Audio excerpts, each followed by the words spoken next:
vous allez bien. Je suis très contente de vous retrouver dans une vidéo DIY. Ça faisait un petit moment que j'en avais pas fait sur la chaîne.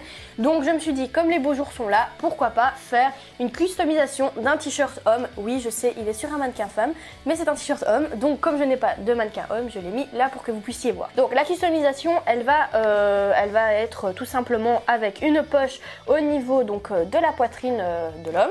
Enfin, vous pouvez faire ça aussi sur une femme hein, si vous voulez, il n'y a pas de souci. Et aussi au niveau donc des bas de manches. Donc on a mis aussi le tissu sur les bas des manches. Vous allez voir dans la vidéo qu'il ne faut pas énormément de matériel et qu'en plus de ça, ça ne prend pas super longtemps. Et vous avez de toute façon le patron de la poche juste en dessous. Mais comme je vous le dis dans la vidéo, la poche est faite pour une taille ici S.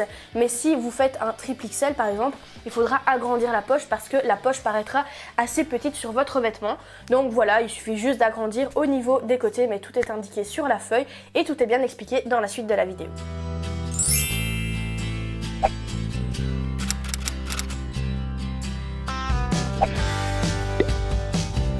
Pour la customisation, vous allez avoir besoin du patron que vous pouvez trouver juste en dessous, donc le patron de la poche. J'ai fait le patron de la poche parce que j'ai décidé d'une taille pour moi. Maintenant, vous pouvez partir de ce patron pour l'agrandir en fonction de la taille du vêtement. Si c'est un S, ça fonctionnera très bien, mais si c'est un triple XL, la poche va paraître un peu petite sur le t-shirt. Au niveau de ces bandes que j'ai déjà découpées, ce sont donc les bandes qui vont venir autour de l'emmanchure, donc autour du bord de ma manche tout simplement. Et en fait j'ai mesuré, donc j'ai mis correctement ma manche sans tirer dessus. J'ai mesuré combien elle faisait, donc elle fait 16 cm x 2 parce qu'il y a ce côté plus celui d'en dessous, plus 1 cm de chaque côté de valeur couture, donc au total 16 plus 16, 32, plus 2 cm de valeur couture, 34. Donc j'ai découpé deux rectangles de 34 cm de long sur 6 cm de large. Alors ça, c'est votre choix. Vous pouvez faire plus grand, plus petit, ça c'est en fonction de ce que vous aimez. Alors ensuite, vous allez avoir besoin également d'une craie, que ce soit comme ceci ou alors que ce soit sous ce format-là, peu importe. D'un saumomètre parce que comme dans cette poche il y a les valeurs couture, on va devoir bien sûr repasser pour pouvoir ensuite venir appliquer notre poche sur notre vêtement. Alors pour ce qui est des valeurs couture, ici on est sur 3 cm au niveau du haut de la poche et on est sur 1 cm au niveau des contours de la poche. Vous allez également avoir besoin d'une paire de ciseaux pour pouvoir couper votre tissu, d'une équerre pour tracer vos rectangles, d'un mètre ruban pour mesurer les mesures que vous voulez sur votre vêtement, donc en l'occurrence ici le bas de votre manche, et d'un marqueur ou d'un feutre qui s'efface. Moi en l'occurrence ici c'est un friction pilote, donc c'est ce que vous voyez avec la petite gomme là qu'on s'est effacé, et ceci s'efface très très bien avec le fer à repasser. Vous allez également avoir besoin du fer à repasser parce qu'on va devoir plier en deux nos rectangles et on va devoir replier aussi tous les côtés de notre poche, et également la machine à coudre bien entendu. Parce que sans machine à coudre, ça va être un petit peu compliqué, bien que vous pouvez le faire à la main, mais honnêtement, le résultat ne sera pas aussi optimal que si vous l'aviez fait à la machine à coudre. Je suis pas plus long, on va directement passer à la pratique pour cette customisation. Alors, vous allez prendre tout d'abord vos deux rectangles, donc les grands rectangles que vous avez fait pour vos manches. Bien entendu, il y en a deux parce qu'on a deux bras en principe. Et si vous voulez customiser qu'un seul côté, vous pouvez faire que pour un bras. Alors, ce qu'on va faire ici, c'est qu'on va le plier endroit contre endroit dans la longueur. Donc, comme ceci. On vient le plier endroit contre endroit et on va venir faire une piqûre à 1 cm. Alors, soit vous mettez des épingles. Honnêtement, si vous en mettez, je vous conseille juste d'en mettre une au début et une à la fin. Pas besoin d'en mettre beaucoup parce que plus vous allez en mettre, plus votre tissu va se déformer. Donc, c'est inutile d'en mettre de trop. Donc voilà, j'en mets une au début, une à la fin. On fait pareil pour le second. Voilà, donc ici on viendra piquer à la valeur couture que vous aurez mis sur votre patron. En l'occurrence, moi j'ai mis 1 cm, donc je viendrai piquer tout simplement à 1 cm. Et ici, je vais me mettre sur l'envers, donc comme ceci. Là, j'ai l'envers face à moi. Je crois que vous pouvez le voir. C'est vraiment très joli sur l'endroit, mais vraiment pas très joli sur l'envers. Alors, ce qu'on va faire maintenant, c'est qu'on va plier donc le bord de la poche, donc le haut de la poche, sur 3 cm. Donc pour cela, je vais me servir de mon saumomètre pour voir si je suis bien sur 3 cm. Et bien sûr, il ne faut pas rapetissir votre poche de trop. Donc, hop, on se positionne, on vérifie. Donc ici j'ai mis 2 épingles sur les côtés, j'en rajoute une au milieu pour être sûr de bien fixer ma poche, donc le haut de ma poche en tout cas.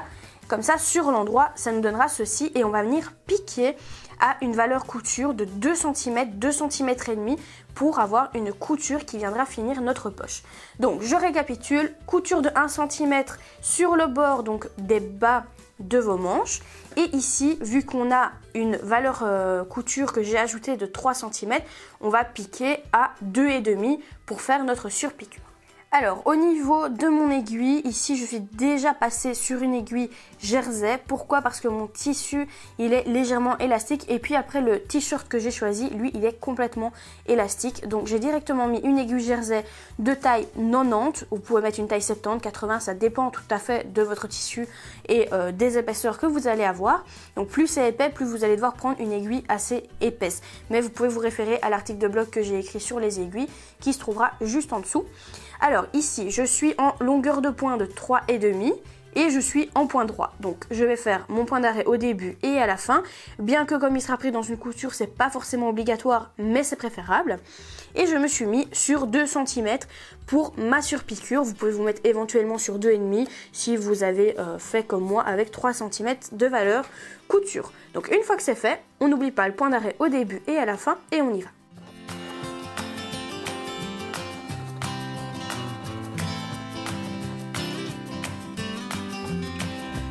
Une fois que c'est fait, on va maintenant passer sur le bord donc, de nos manches. Donc moi je vais redescendre, donc j'étais à 3,5 en longueur de point pour ma surpiqûre. Ici je vais redescendre à 2,5 pour piquer tout simplement mes 1 cm de valeur couture. Vu que c'est une couture et pas une surpiqûre, je préfère que ce soit un petit peu plus serré au niveau de ma couture. Alors, je n'ai toujours pas changé d'aiguille comme vous avez pu le voir, mais je refais bien mon point d'arrêt au début et à la fin, c'est très important. Une fois que vous avez surpiqué le haut de votre poche et que vous avez cousu le bas de vos manches, on va pouvoir les repasser et faire le pliage. Donc dans l'ordre, faire le pliage et les repasser, c'est mieux. Donc, on va commencer par la poche, qui est un petit peu plus complexe. Je mets des guillemets parce que c'est pas vraiment complexe, c'est juste que c'est un travail plus minutieux. Donc on se met comme ceci de nouveau sur l'envers et on va venir replier les contours à 1 cm. Donc à savoir, on va les replier mais on ne va pas les piquer tout de suite parce qu'on va repasser et on viendra piquer ces bords-là directement sur le vêtement. Donc en gros, on fera une piqûre sur piqûre si vous voulez. On viendra directement déposer la poche sur le vêtement. Donc pour cela, je vais me manier, je sais pas si ça se dit, enfin je vais prendre mon saumomètre, voilà, je vais arrêter d'utiliser des mots trop compliqués. Et je vais tout simplement venir mettre sur l'endroit comme ceci. Et alors ce que je fais, c'est que j'épingle.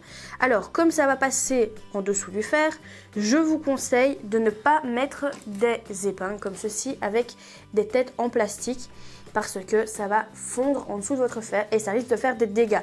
Bien qu'on ne repasse jamais non plus avec un fer sur des épingles. Donc entre eux, il y aura une pâte mouille ou alors tout simplement un tissu sec, peu importe ce que vous avez sous la main, mais qui peut éviter tout problème ou tout des traces en fait sur votre fer à repasser.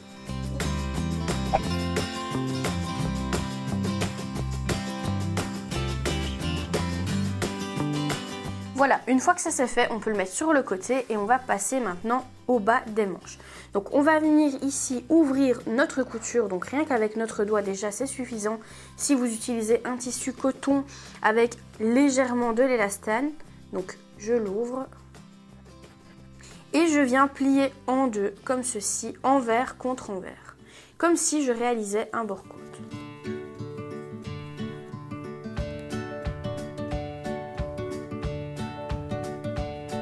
Et j'épingle le contour juste pour le repasser, donc quelques épingles suffisent.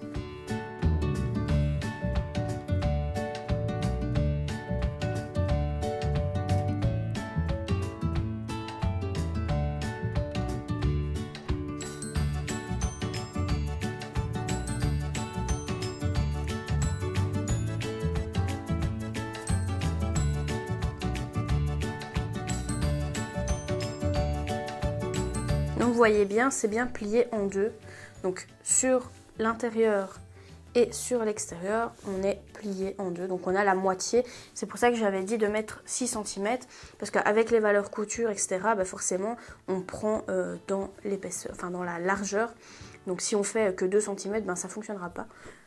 C'est pour ça qu'il faut le faire en double.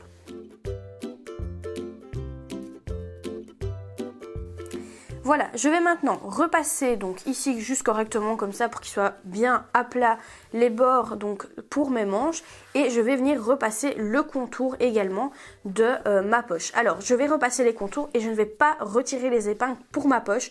Pour le contour de mes manches, oui, parce que ça tiendra, mais pour la poche, comme les mesures sont relativement petites, les marges de couture sont petites, ça ne tiendra pas forcément tout seul, surtout en fonction du tissu que vous allez acheter ou utiliser. Donc plus il y aura de l'élastane et plus ça ne tiendra pas forcément tout seul. Donc je vais les laisser jusqu'à ce que j'applique la poche sur le vêtement. Donc là on repasse et puis on va pouvoir mettre tout ça sur notre vêtement pour les coudre. Une fois repassé, on va maintenant pouvoir les positionner. Alors, le plus compliqué, je vais être honnête avec vous, c'est de placer la poche correctement, bien droite, qu'elle soit pas de travers, pour pas que quand la personne mette le vêtement, fatalement, la poche soit complètement tordue. Alors, on va commencer du coup par le plus simple, donc on va mettre la poche de côté. On va commencer par nos bas de manche. Alors, les bas de manche, c'est super facile à mettre. Alors, vous avez deux côtés. Le côté où vous avez la pliure qui a été créée via le fer à repasser. Et vous avez le côté où vous avez l'ouverture. Donc vous allez rentrer à l'intérieur des manches, le côté où il y a la pliure à l'intérieur, et vers l'extérieur, donc vers l'extérieur de vos manches, le côté où il y a les ouvertures. Donc j'espère que ça a été quand même assez clair. Donc on le rentre comme ceci à l'intérieur, voilà. On ouvre en deux, donc vous ouvrez en deux comme ça à l'intérieur. Et vous venez tout simplement épingler le contour. Vous faites ça sur chacune des manches.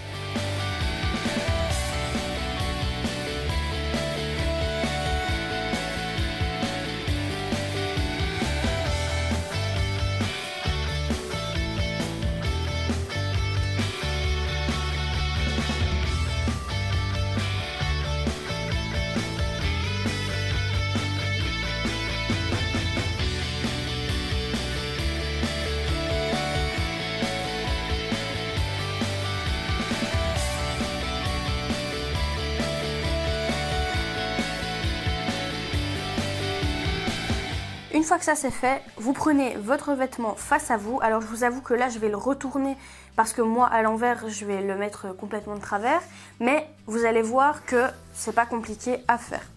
Donc le but c'est de le mettre un maximum, le plus net possible, comme s'il était à plat. Voilà. Et on va maintenant le positionner. Donc ici la personne le veut à gauche, donc si je mets à gauche, donc c'est ce côté-ci.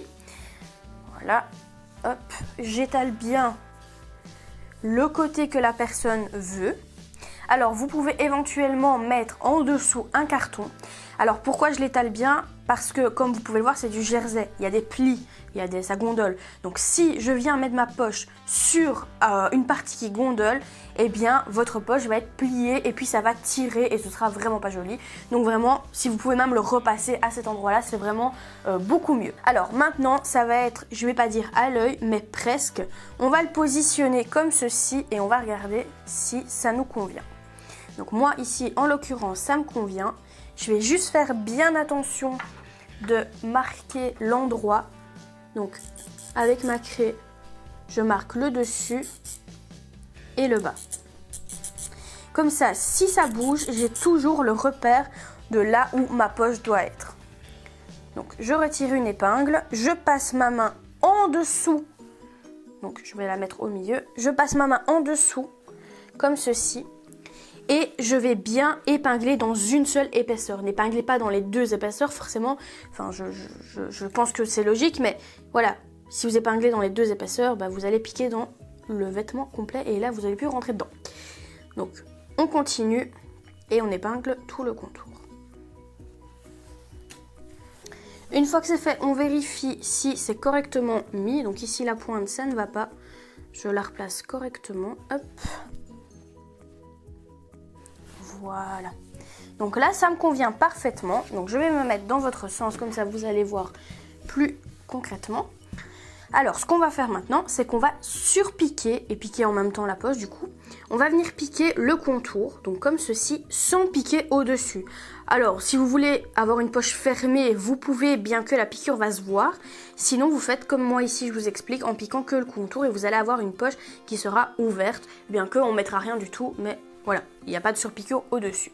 Donc moi, j'ai mis 1 cm de valeur couture, donc je vais surpiquer à soit la valeur pied presseur, soit 5 mm. Ça, c'est vous qui voyez la surpiqûre que vous désirez avoir. Pour les manches, on va donc piquer également. J'avais mis 1 cm de valeur couture, mais vous pouvez éventuellement piquer également à valeur pied presseur ou alors vous pouvez piquer également à 5 mm. Une fois que ce sera piqué, on pourra les retourner et on aura ensuite fini notre vêtement. Une fois qu'on est à la machine, on va faire quelques réglages. Donc de nouveau, on est toujours sur une aiguille jersey vu que mon t-shirt contient de l'élastane. Je vais également positionner mon aiguille sur la droite au maximum avec le bord de mon pied sur le bord de ma poche pour avoir une surpiqûre au plus proche du bord, donc pour pas avoir une trop grosse surpiqûre. Donc ça, c'est une fonction sur votre machine où vous pouvez bouger votre aiguille à droite ou à gauche, et je vais remettre la même longueur de point que ma première surpiqûre, donc 3,5. On n'oublie pas le point d'arrêt au début, à la fin, mais surtout, comme nous avons 1, 2, 3 angles, on n'oublie pas les points pivots.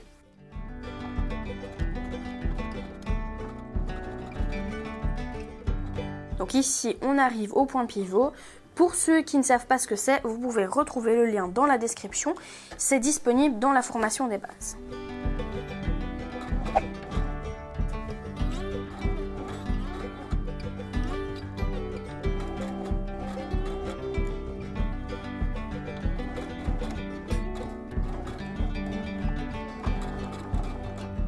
Une fois que la poche est cousue, on va maintenant passer au bas des manches. Donc là, on reste sur les mêmes réglages, donc 3,5. Ou bien, si vous souhaitez, vu que c'est une couture, vous pouvez vous redescendre à 2,5. Mais 3,5, ça me paraît quand même pas mal parce qu'il y a quand même plusieurs épaisseurs. Donc, on fait notre point d'arrêt dans la couture du sous-bras de la manche, comme ça, ça ne se voit pas. Et on fait tout le contour de notre bas de manche à valeur, comme vous le souhaitez. Moi ici, en l'occurrence, valeur 5 mm avec le pied presseur bien au bord.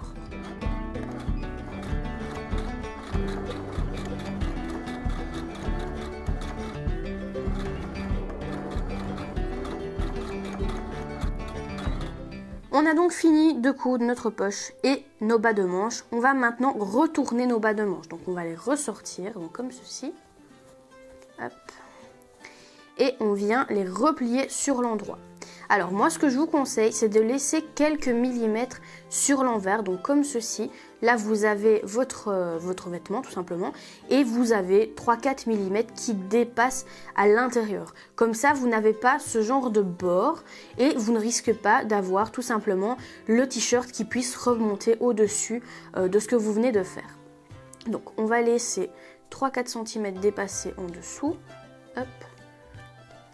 3-4 mm, pardon, mon dieu, 3-4 cm, non, 3-4 mm, et on va épingler. Alors, pourquoi on épingle? Parce qu'on va le maintenir, le repasser, et soit vous allez faire 2 piqûres, donc au niveau de l'épaule et au niveau du sous-bras, et éventuellement une ici et une de l'autre côté, ou alors vous pouvez surpiquer tout le contour.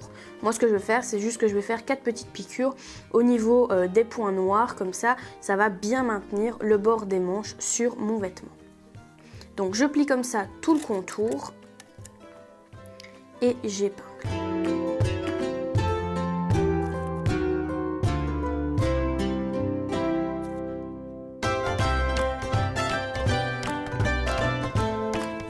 Une fois que c'est fait, on peut faire pareil pour l'autre manche.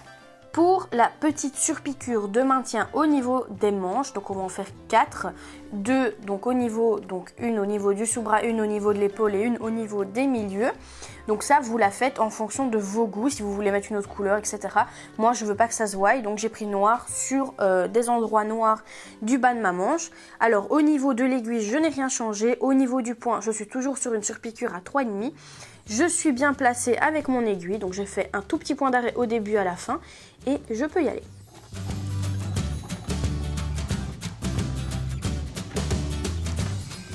Et je fais pareil sur les 4 côtés de ma manche. Donc voilà, j'espère que vous avez pu réussir à faire cette customisation. De toute façon, comme d'habitude, si vous avez des questions, surtout vous n'hésitez pas à les poser en commentaire. Et si vous avez encore du mal avec certaines bases de la couture, j'ai fait des formations, dont une formation gratuite qui sont donc les bases, que vous pouvez retrouver dans la description ou en fin de vidéo, je verrai bien, je mettrai le lien. Et vous allez pouvoir avoir 5 heures de formation de base gratuite où je vais vous apprendre vraiment pas mal de choses. Vous avez ici par exemple le point pivot, ben voilà, je vous parle du point pivot, je vous parle de plein d'autres choses. Donc si vous êtes encore assez débutant, vous savez pas trop comment vous y prendre avec les bases de la couture, surtout n'hésitez pas à aller jeter un coup d'œil, c'est gratuit. Donc vous pouvez trouver ça en dessous ou en fin de vidéo comme je vous l'ai dit. Donc voilà, j'espère vraiment que la vidéo vous a plu. Si c'est le cas, n'hésitez pas à laisser un pouce vers le haut, ça fait toujours plaisir. De vous abonner si ce n'est pas encore fait et de cliquer sur la petite cloche. Nous on se retrouve dans une prochaine vidéo. À bientôt!